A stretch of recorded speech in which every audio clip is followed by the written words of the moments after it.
Media is unfolding right now as we speak, and it began when Elon Musk took control of Twitter. When he bought the company, he promised to reveal its corruption, the extent to which Twitter had engaged in politically motivated censorship, including the unlawful, the illegal censorship of American citizens at the direction of the U.S. government.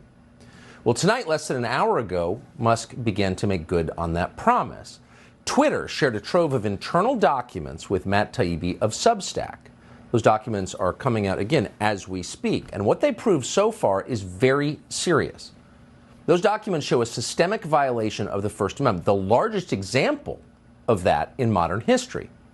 These documents show that, among other things, political officials in the Democratic National Committee were directing censorship at Twitter ahead of the 2020 election.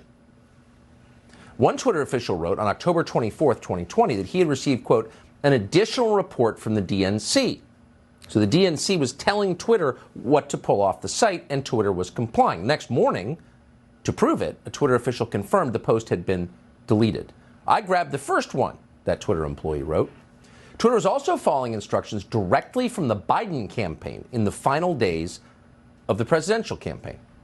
One of the documents proves that officials on the Biden team routinely directed Twitter to remove posts that reflected poorly on Joe Biden. Quote, more to review from the Biden team, read one internal email from a Twitter employee just days before the 2020 election. That email included a list of several Twitter accounts that had criticized Joe Biden. The reply, quote, handled. We just checked. Now, those accounts remain suspended today. So Twitter was permanently censoring users at the request of the DNC and the Biden campaign. That is new. Many suspected it. Now it has been absolutely confirmed by internal documents. And of course, the New York Post Twitter account was banned. Why? Because they had a story that might have changed the outcome of the 2020 election, and Twitter knew that perfectly well. They had accurate information about Hunter Biden's laptop. The Post's reporting directly implicated Joe Biden and the Biden family in an ongoing scheme to sell influence, to leverage Biden's job as a government official, to sell the prestige and the power of the U.S. government to China and Ukraine. That scheme, that ongoing scheme that unfolded over years, made the Biden family millions of dollars. 10% of that money was reserved, as you know, for the big guy, meaning Joe Biden. So that was information that might have changed the outcome of the election, and that is precisely why Twitter prevented its users from reading it.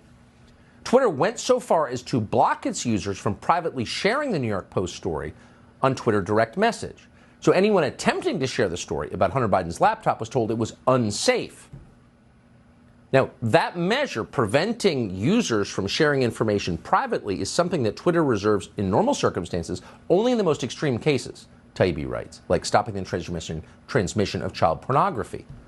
But in this case, information that might have hurt Joe Biden's chances of becoming president were invoked. And they were applied even to the sitting president's press secretary, Kayleigh McEnany.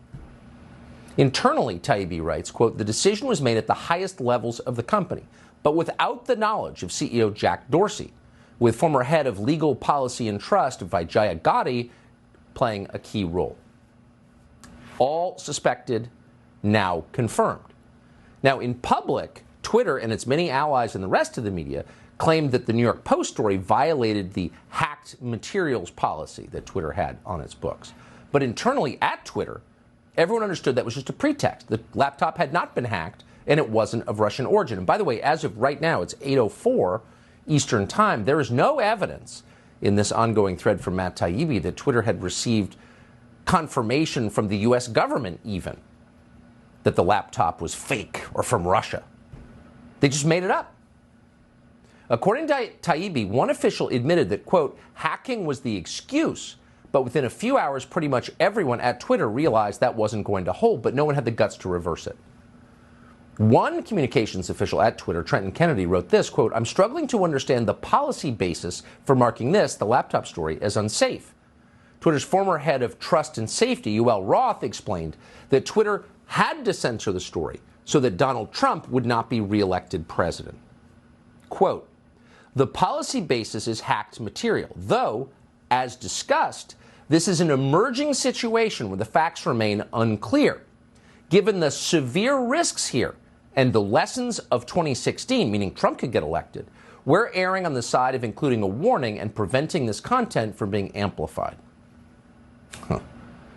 Now, this played out to some extent in public. Now we know what was happening within Twitter. But the whole country knew that something was being censored.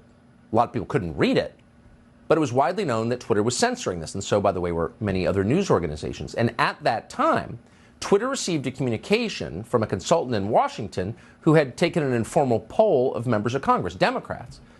And the message this person sent to Twitter was, Democrats in Congress support the censorship. And we're quoting, they don't think the First Amendment is absolute. In other words, sitting members of Congress were encouraging censorship to affect the outcome of a presidential election. That is illegal. It is effectively election rigging. And it is a direct attack on our Bill of Rights by people who have sworn to uphold the Bill of Rights. You got to hope someone will be held accountable for this. So back to the documents. Within Twitter, others, presumably all voting Democrats, but some with some integrity, kept raising questions about this. Former Vice President of Global Communications, Brandon Borman, asked, quote, can we truthfully claim this is part of the policy? In other words, is this consistent with the rules? Then the general counsel of Twitter, Jim Baker, that would be the former FBI general counsel, who was directly involved in the FBI's interview with Michael Flynn when his life was destroyed for political reasons, signed off on the continued censorship. The former FBI official signed off. Quote, caution is warranted, said Baker. Let's hope we hear from Mr. Baker in a congressional hearing very soon. So throughout all of this, the record shows, at least as of right now, only one elected official in the entire Democratic Party, that would be Ro Khanna of Silicon Valley, a Democrat, voicing any concern at all. So Khanna reached out to Vijaya Gotti, and here's what he wrote. This seems to be a violation of the First Amendment principles, and I say this as a total Biden partisan. But he was completely blown off by Vijaya Gotti. By the way, good for him. He's a liberal, too, but apparently sort of a real one. Within days, someone called Carl Sabo at the research firm NetChoice advised Twitter executives that on Capitol Hill, Democrats were very happy with this. They supported the censorship. So as we said, this thread exposing internal documents from Twitter, as transcribed with commentary by Matt Taibbi, is still ongoing. It is still flowing forth as we speak, and we'll bring you new information as it comes. But we wanted to